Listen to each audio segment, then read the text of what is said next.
Hello everyone, welcome to M&M Crimes.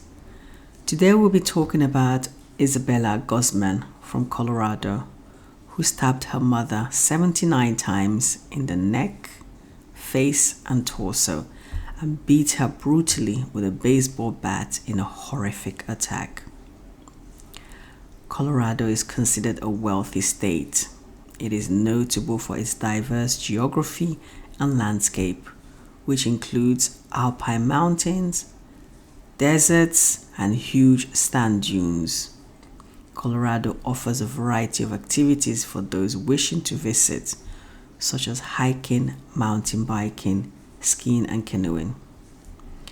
Isabella grew up in a beautiful Colorado and lived with her mother and stepfather after her parents divorced. Although she no longer with her father, he seemed to have a close relationship with his daughter and also had a good relationship with his ex-wife. By all accounts, Isabella seemed to have a troubled childhood and dropped out of school at 18 to the anguish of her parents. This seemed to have heightened the already tense situation at home and escalated her threatening and disrespectful behavior towards her mother. In fact, at one point, Isabella was sent to live with her father at the age of 7 when her mother could no longer cope with her behavior. However, it seemed that no matter what her mother tried, Isabella still found fault and never appreciated the sacrifices her mother made for her.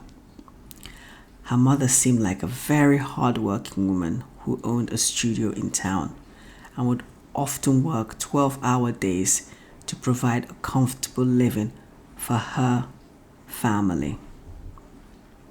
Robert Guzman, Isabella's father, said his ex-wife was a really hard-working woman who tried hard for her family.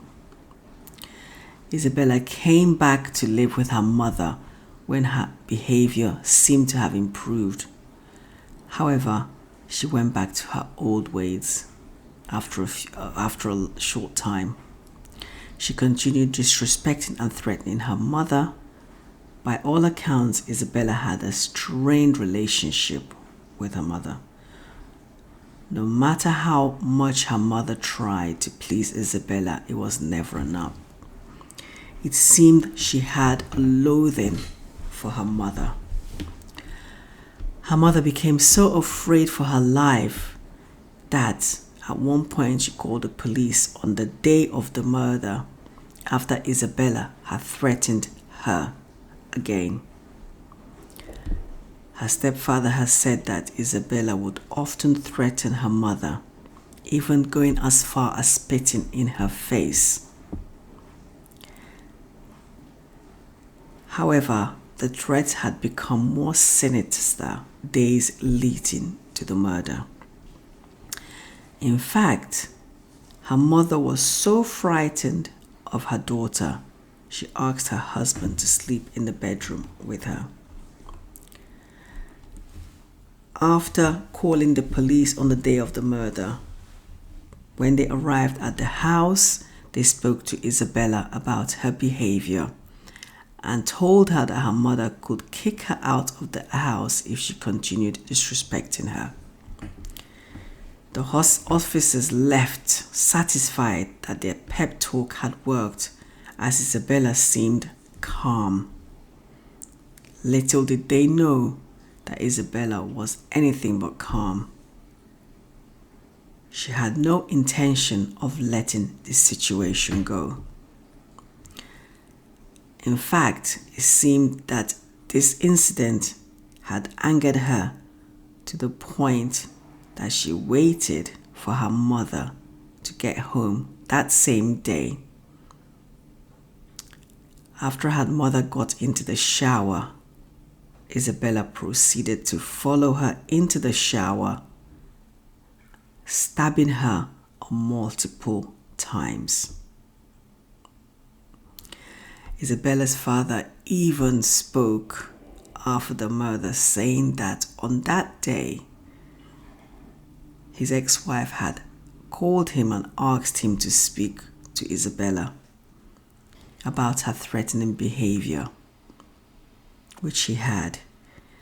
He said that he sat Isabella down in the backyard and talked to her, reminded her of the importance of being respectful and obedient to your parents. He had assumed that Isabella had accepted what he'd said and was going to work on changing her ways. However, this was far from the truth. Hours after he had left the house and finished his conversation with her,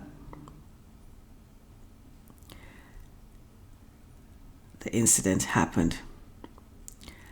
Her stepfather described hearing a thud coming from upstairs and proceeded to rush up there, but was unable to get into the bathroom to save his wife as the door was locked. He describes seeing a pool of blood under the door of the bathroom and moments later saw Isabella leaving with a knife in her hand. She seemed comatose, staring straight ahead and not saying a single word. Isabella's mother was found naked, lying next to a baseball bat, surrounded by blood. The scene was so horrific that officers even described the scene as gruesome. After killing her mother, Isabella fled the home, but she was arrested the next day, not so far from the house. Isabella has since claimed that she was abused at home by her family for many years. She claims that her parents, who were Jehovah's Witnesses, had, after quitting the religion at 14, the abuse had worsened. It seemed that she resented her parents and their religious beliefs. However, so far, there has been no confirmation of any abuse on Isabella by her parents.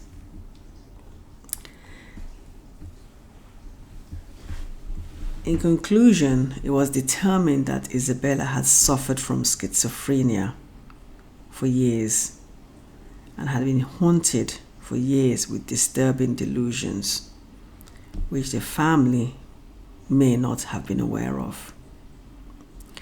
She believed her mother to be a woman called Cecilia, who needed to die for the world's salvation.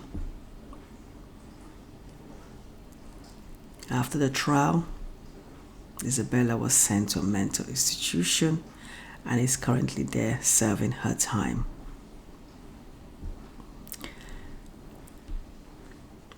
What was interesting was at the beginning of her hearing, there were pictures and films showing Isabella smiling and making faces at a courtroom camera. These unusual gestures have recently made Isabella famous on the social networking platform TikTok, as her videos have gone viral. She has gained lots of interest from people who believe she's innocent and have become a fan of her looks, which is a shame because rather than